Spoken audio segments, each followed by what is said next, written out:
नमस्कार प्यारे साथियों, मैं तापस स्वागत करता हूं आपको अपने चैनल डलमोवाला पे। प्यारे साथियों, आज है 16 जुलाई। हम लोग 16 जुलाई से जुड़े इंपॉर्टेंट करंट अफेयर के क्वेश्चंस करेंगे, जो भी सभी एग्जामों की दृष्टि से बहुत ही इंपॉर्टेंट होंगे। प्यारे साथियों, फिर बिना टाइम जाया किए क्वेश्चनों को स्टार्ट करते हैं। पहला क्वेश्चन दिया गया है प्यारे साथियों कि हाल ही में किस देश के खिलाड़ी जेम्स एंडरसन ने अंतर्राष्ट्रीय क्रिकेट से संन्यास ले लिया है। ए ऑप्शन दिया गया है ऑस्ट्रेलिया के हैं, बी ऑप्शन दिया गया है इंग्लैंड के हैं, सी ऑप्शन दिया है न्यूजीलैंड के हैं और डी ऑप्शन दिया गया है साउथ अफ्रीका के हैं। तो प्यारे साथियों, जेम्स एंडरसन जो हैं ये खिलाड़ी इंग्लैंड के हैं। बी ऑप्शन इस क्वेश्चन का करेक्ट आंसर हो जाएगा। इससे जुड़े इंपॉर्टेंट पॉइंट डिस्कस कर लेते हैं। आधुनिक क्रिकेट के सर्वकालिक महान खिलाड़ियों में से एक जेम्स एंडरसन ने 12 जुलाई 2024 को अपना आखिरी टेस्ट मैच खेलकर अंतर्राष्ट्रीय क्रिकेट से संन्यास ले लिया है। इनका आखिरी टेस्ट मैच वेस्टइंडीज के खिलाफ था, जो इंग्लैंड के लंदन में स्थित लॉर्ड्स क्रिकेट मैदान पर खेला गया था और जिसे इंग्लैंड ने एक पारी और 114 रन से जीत दर्ज की थी। ये आपके जेम्स एंडरसन हैं, जो कि इंग्लैंड के निवासी हैं। नेक्स्ट क्वेश्चन दिया गया है प्यारे साथियों कि केंद्र सरकार ने किस दिन को संविधान हत्या दिवस के रूप में मनाने का फैसला किया है। ए ऑप्शन दिया गया है 25 जून को, बी ऑप्शन दिया गया है 25 मई को, सी ऑप्शन दिया गया है 21 जून को, डी ऑप्शन दिया गया है 24 अक्टूबर को। संविधान हत्या दिवस के रूप में केंद्र सरकार ने 25 जून को मनाने को फैसला लिया है। इससे जुड़े इंपॉर्टेंट पॉइंट डिस्कस कर लेते हैं कि केंद्र सरकार ने हर साल 25 जून को संविधान हत्या दिवस यानी संविधान हत्या दिवस के रूप में मनाने का फैसला किया है। 25 जून को संविधान हत्या दिवस के रूप में मनाने को लेकर भारत सरकार की ओर से एक अधिसूचना भी जारी की गई है। अधिसूचना में कहा गया है कि 25 जून 1975 को आपातकाल की घोषणा की गई थी। उस समय की सरकार ने सत्ता का घोर दुरुपयोग किया था, इसीलिए संविधान हत्या दिवस के रूप में 25 जून को मनाया जाएगा। भारत के लोगों को देश के संविधान और भारत के मजबूत लोकतंत्र पर दृढ़ विश्वास है। अगला क्वेश्चन दिया गया है प्यारे साथियों 3 नंबर कि Su-30 MKI लड़ाकू विमान उड़ाने वाले IFA की पहली महिला पायलट कौन थी, जो पिच ब्लैक अभ्यास में भी भाग ले रही हैं। ए ऑप्शन दिया गया है अनामिका राजीव, बी ऑप्शन दिया गया है सुमन कुमारी, सी ऑप्शन दिया गया है भावना कंठा और डी ऑप्शन दिया गया है प्रीति रजक। तो इसका करेक्ट आंसर हो जाएगा भावना कंठा, सी ऑप्शन। भारतीय वायुसेना यानी IFA की टुकड़ी द्विवर्षीय पिच ब्लैक अभ्यास में भाग लेने के लिए रॉयल ऑस्ट्रेलियाई वायुसेना के डार्विन हवाई अड्डे पर उतरी है। पिच ब्लैक अभ्यास रॉयल ऑस्ट्रेलियाई वायुसेना द्वारा आयोजित एक बहुराष्ट्रीय हवाई अभ्यास है। प्रारंभ में यह जो है अभ्यास उत्तरी ऑस्ट्रेलिया के विशाल निर्जन क्षेत्र में रात में होता था, इसलिए इसे पिच ब्लैक शब्द का नाम दिया गया है। नेक्स्ट क्वेश्चन दिया गया है कि नाटो महासचिव का नाम क्या है, जिन्हें अमेरिका का सर्वोच्च नागरिक सम्मान दिया गया है। ए ऑप्शन दिया गया है एंटोनियो गुटेरेस, बी ऑप्शन दिया गया है टेड्रोस अधानोम, सी ऑप्शन दिया गया है मार्क रूट और डी ऑप्शन दिया गया है जेम्स स्टोलेनबर्ग। इसका करेक्ट आंसर हो जाएगा डी ऑप्शन जेम्स स्टोलेनबर्ग। प्यारे साथियों, नाटो से जुड़े इंपॉर्टेंट फैक्ट देख लेते हैं कि नाटो का फुल फॉर्म होता है North Atlantic Treaty Organisation. NATO की स्थापना जो है अप्रैल 4, 1949 को हुई थी। इसका मुख्यालय जो है ब्रुसेल्स बेल्जियम में है और इसके अध्यक्ष प्रेजेंट टाइम में जेम्स स्टोल्टेनबर्ग हैं और इसके सदस्य देश 32 हैं, जिसका 32वां देश स्वीडन है। अगला क्वेश्चन दिया गया है कि केंद्रीय सशस्त्र पुलिस बलों में अब पूर्व अग्निवीरों को कितने % आरक्षण दिया जाएगा। A option 8%, B option 10%, C option है 12% और डी ऑप्शन दिया गया है 15%। तो जो है केंद्रीय सशस्त्र पुलिस बलों के पूर्व अग्निवीरों के प्यारे साथियों 10% की आरक्षण दिया जाएगा। बी ऑप्शन इस क्वेश्चन का करेक्ट आंसर हो जाएगा। हाँ, इससे जुड़े इंपॉर्टेंट फैक्ट देख लेते हैं कि 2022 में सेना में भर्ती के लिए अग्निपथ योजना की घोषणा की गई थी।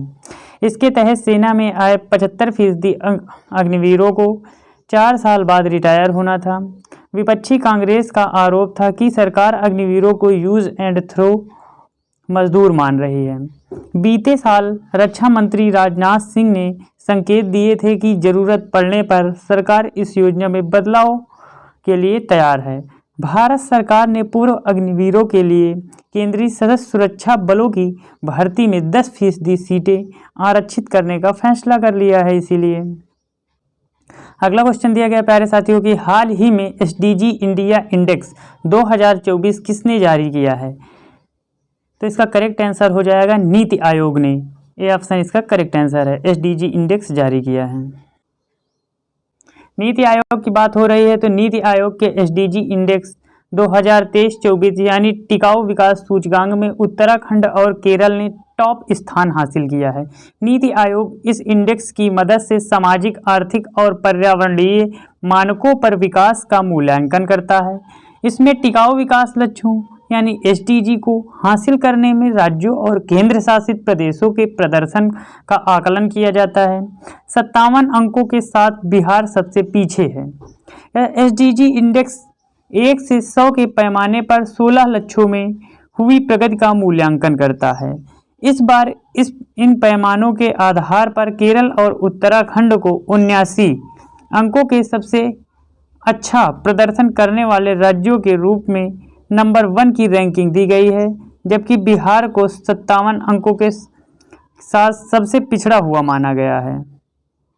नीति आयोग की बात हो रही प्यारे साथियों तो नीति का फुल फॉर्म होता है national institute for transforming India. इसकी स्थापना जो है 1 जनवरी 2015 को हुई थी। इसका मुख्यालय दिल्ली में है और इसके अध्यक्ष जो है नीति आयोग के प्रधानमंत्री होते हैं और इसके उपाध्यक्ष सुमन बैरी हैं प्रेजेंट टाइम में और इसके सीईओ BVR सुब्रमण्यम हैं। अगला क्वेश्चन दिया गया है कृषि नेतृत्व पुरस्कार 2024 के लिए सर्वश्रेष्ठ राज्य के रूप में किसे चुना गया है? इसका करेक्ट आंसर हो जाएगा सर्वश्रेष्ठ राज्य के रूप में नागालैंड को चुना गया है। डी ऑप्शन किस क्वेश्चन का करेक्ट आंसर हो जाएगा। नागालैंड की बात हुई है तो नागालैंड को बागवानी में प्रतिष्ठित कृषि नेतृत्व पुरस्कार 2024 के लिए सर्वश्रेष्ठ राज्य के रूप में चुना गया है। यह पुरस्कार राज्य को बागवानी विकास के लिए नवीन कार्यक्रमों और नीतियों के रूप करने में उत्कृष्ट कार्य के लिए दिया गया है, जिसमें बड़ी संख्या में किसानों और ग्रामीणों के लोगों को जीवन के सकारात्मक रूप में प्रभावित करेगा।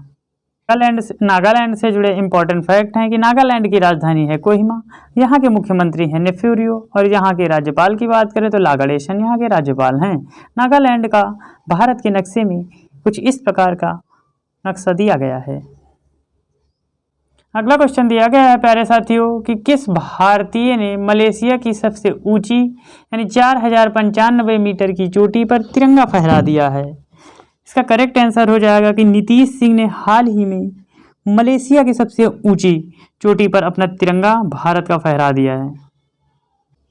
युवा पर्वतारोही नीतीश सिंह ने मलेशिया के सबसे ऊंची माउंट किनाबालू 4095 मीटर पर चढ़ाई को मात्र 19 घंटे में सफलतापूर्वक पूरा किया है। कहता है वह इस पर्वत पर सबसे कम समय में चढ़ने वाले भारतीय बन गए हैं।